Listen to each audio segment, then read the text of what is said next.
Assalamualaikum warahmatullahi wabarakatuh. Perkenalkan, nama saya Juvedi. NIM 19040464022 dari Fakultas Ilmu Olahraga Pendidikan Olahraga.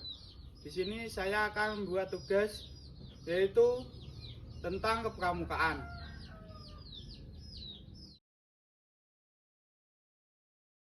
Sejarah pramuka internasional. Sejarah pramuka di dunia dimulai sejak awal abad 20.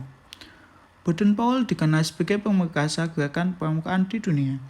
Tahun 1908, ia menulis buku Scouting for Boys tentang prinsip dasar kepramukaan. Buku tersebut menjadi cikal bakal lahirnya gerakan pramuka. Sejak itu, kian banyak muncul organisasi kepramukaan. Gerakan pramuka tidak hanya dikenal di Inggris, tetapi juga banyak di negara-negara lain di dunia. Tahun 1912 muncul organisasi pramuka Guides yang didirikan dengan bantuan adik perempuan Baden-Powell, yaitu Agnes. Organisasi pramukaan perempuan ini kemudian dilanjutkan oleh istri Baden-Powell. Di tahun 1918, Baden-Powell mendirikan Rover Scout untuk kelompok remaja usia 17 tahun. Tahun 1922, Baden-Powell menerbitkan buku Roving to Success atau Mengembara Menuju Sukses, menceritakan seorang pemuda yang terus mengayuh sampan hingga akhirnya menuju pantai bahagia. Pada 30 Juli sampai 8 Agustus 1920, untuk pertama kalinya diadakan Jambore Dunia. Kegiatan ini pertama diadakan di Olympia Hall, yaitu di London, dengan dihadiri sekitar 8.000 anggota pramuka di acara tersebut. Baden-Powell dinobatkan sebagai Chief Scout of the World atau Bapak Pandu Sedunia. Masih pada tahun yang sama, dibentuknya Dewan Internasional Organisasi Pramuka yang beranggotakan 9 orang. Kota London ditempatkan sebagai kantor kesekretariatan pramuka sedunia, meski kemudian berpindah ke Ottawa, yaitu ke Kanada pada tahun 1958.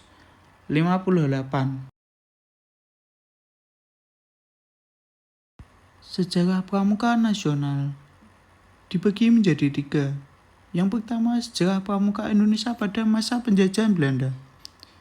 Gerakan pramuka ini dibawa oleh Belanda ke Indonesia pada masa kolonial. Didirikan oleh Belanda dengan nama Nederland Indisch Pathfinders Vereniging atau NIPV. Dalam bahasa Indonesia dikenal dengan Persatuan Pandu-Pandu Hindia Belanda. Kemudian setelah Sumpah Pemuda, kesadaran masyarakat Indonesia semakin meningkat hingga beberapa organisasi kepanduan bergabung. Tahun 1930 terbentuk Pandu Pemuda Sumatera atau PPS. Tahun 1931 terbentuknya Persatuan Antar Pandu Indonesia. Tahun 1936 berubah nama menjadi Badan Pusat Persaudaraan Kepanduan Indonesia atau BPPKI. BPPKI melakukan kegiatan Perkino atau Perkemahan Kepanduan Indonesia OMOM. Perkemahan ini lah yang menjadi cikal bakal pelaksana kegiatan Jambore hingga sekarang. Yang kedua, sejarah pramuka Indonesia pada masa penjajahan Jepang. Pada masa penjajahan Jepang, gerakan pramuka terus bertahan. Namun, ketika pada masa Perang Dunia Kedua, tentara Jepang melakukan penyerangan kepada Belanda, sehingga banyak tokoh kepanduan Indonesia yang ditarik masuk ke Ibondan, Peta, dan Sainendan. Jepang juga melarang berdirinya partai dan organisasi rakyat Indonesia. Jepang menganggap gerakan kepanduan merupakan organisasi berbahaya karena dapat meningkatkan semangat persatuan dan kesatuan rakyat Indonesia. Meski demikian, hal tersebut tidak menyurutkan semangat kepanduan Indonesia untuk menjalankan Perkino kedua dalam perjuangan kemerdekaan Indonesia mengusir tentara Jepang. Yang ketiga, sejarah pramuka Indonesia zaman kemerdekaan.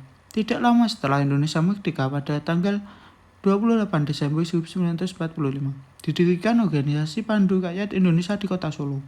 Organisasi ini ditetapkan sebagai wadah kepanduan di mana anggota kepanduan Indonesia bisa bernaung. Pada tahun 1961, terdapat sekitar 100 organisasi kepanduan di Indonesia yang terbagi menjadi 3 federasi organisasi, yaitu Persatuan Kepanduan Putri Indonesia, Ikatan Pandu Indonesia, dan Persatuan Putra Putri Indonesia.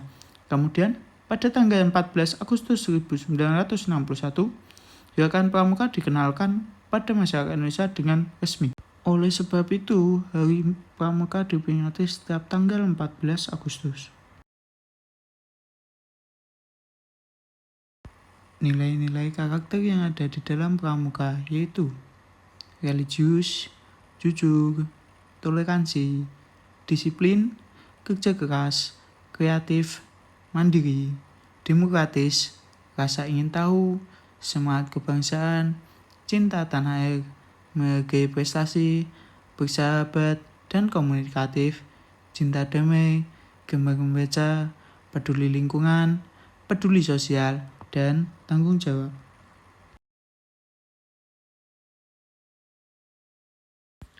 Aplikasi atau perwujudan aktivitas pramukaan di luar kelas dengan mengadakan kegiatan perkemahan di luar sekolahan yang diwajibkan untuk siswa-siswi sehingga dapat melakukan aktivitas-aktivitas yang sudah disiapkan oleh panitia.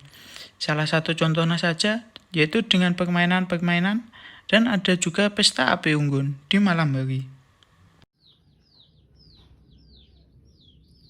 Sekian video dari saya, kurang lebihnya saya mohon maaf. Wassalamualaikum warahmatullahi wabarakatuh.